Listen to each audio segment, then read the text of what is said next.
പിന്നെ ചാരി വന്നു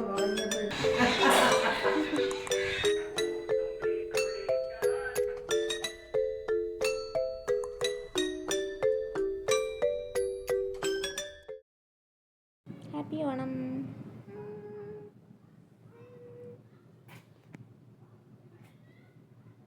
ഗൈസ്, തേങ്ങ തിരുവി. ഇത് കടല പായസത്തിനുള്ള തേങ്ങ തിരുവലാണ്. പച്ചവെള്ള കടല പായസം വയ്ക്കും. നല്ല ക്വാണ്ടിറ്റിക്ക്. മുമ്പൊക്കെ കുറേ തേങ്ങ വെച്ചിട്ടാണ് ചെയ്യുന്നത്. ഇപ്പം തന്നെ അച്ഛൻ ഒരു 2-3 തേങ്ങ ഫുള്ള് തിരുവി കാണും. അപ്പം ഞാൻ വിചാരിച്ച് കുറച്ച് സഹായിക്കാം. അങ്ങനെ പിന്നീട് ഞങ്ങൾ കുറച്ച് പൂവൊക്കെ പോയി ശേഖരിച്ചു. മഞ്ഞപ്പൂ ഒത്തിരി കിട്ടിയിട്ടുണ്ടായിരുന്നു. ഞങ്ങൾ സാധാരണ അത്തം ഇടുമ്പോൾ ആദ്യമേ തുമ്പ ഇട്ടില്ലെങ്കിൽ പെരുവലത്തിൻ്റെ പൂ വെച്ചിട്ട്, പിന്നെ അത് കഴിഞ്ഞ് അടുത്ത വട്ടം തുളസി വയ്ക്കും. അത് കഴിഞ്ഞിട്ട് പിന്നെ ഞങ്ങൾ ഇഷ്ടമുള്ള രീതിക്കാണ് ഇടാറുള്ളത്. അപ്പോൾ നമുക്ക് തിരുവോണ ദിവസത്തെ അത്തം ഇടുന്നത് കാണാം.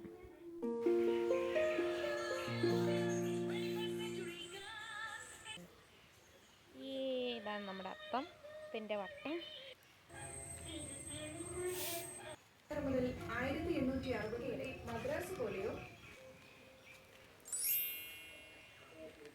51 ഏകദേശം 10 മണിയായി. അപ്പം കാപ്പി കഴിക്കാമെന്ന് വിചാരിച്ചു. അത്തമൊക്കെ ഇട്ട് ഏകദേശം ഇട്ട്.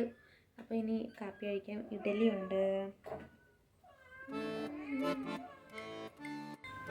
ഇഡലിയിൽ നിന്നല്ല അതുപടി സാമ്പാറും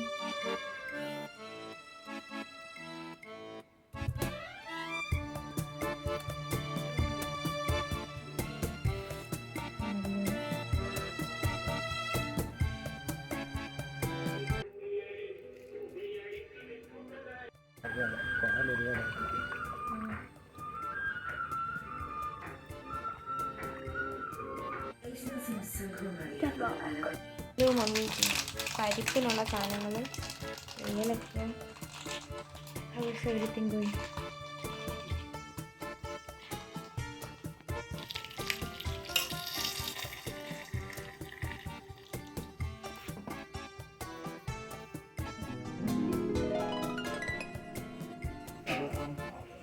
കുറേ നാൾക്ക് മുമ്പേ പച്ചക്കൊലയിട്ട് തൂക്കിയ കൊലയായിട്ട് വലിയ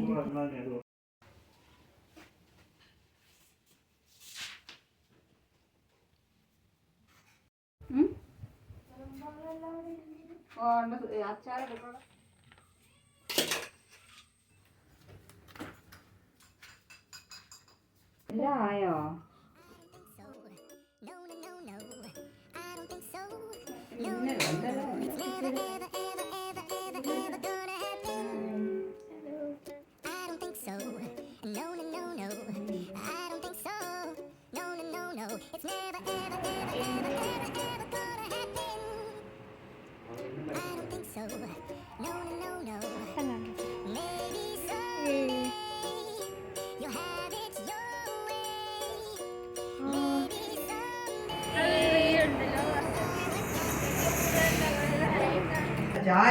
ചാരിയെന്ന് ആദ്യകാലത്തും ചാരി, പിന്നെ ചാരി വന്നു തുടങ്ങിയപ്പോഴത്തേക്കും ഈ കളയോല എന്ന് പറഞ്ഞ സാധനം, കളയോല, ആ കളയോല വെച്ച് അവിടെ കൊണ്ടുവന്നു.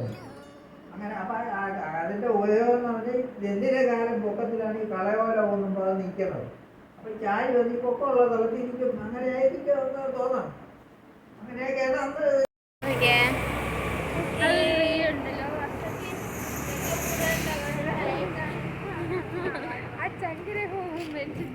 അതെ, ഇവിടെ മുട്ടയൊക്കെ കിട്ടി നമുക്ക് കുറേ. എന്ത് പറ്റി നോക്കട്ടെ.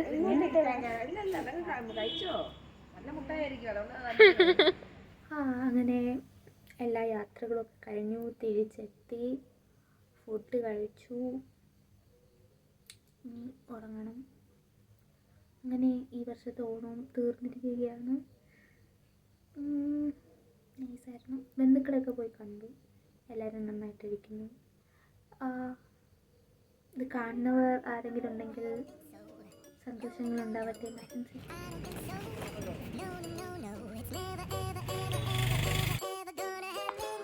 Abraço para o Brasil, parceiros, estamos juntos.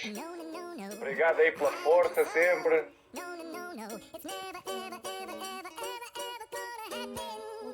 ആ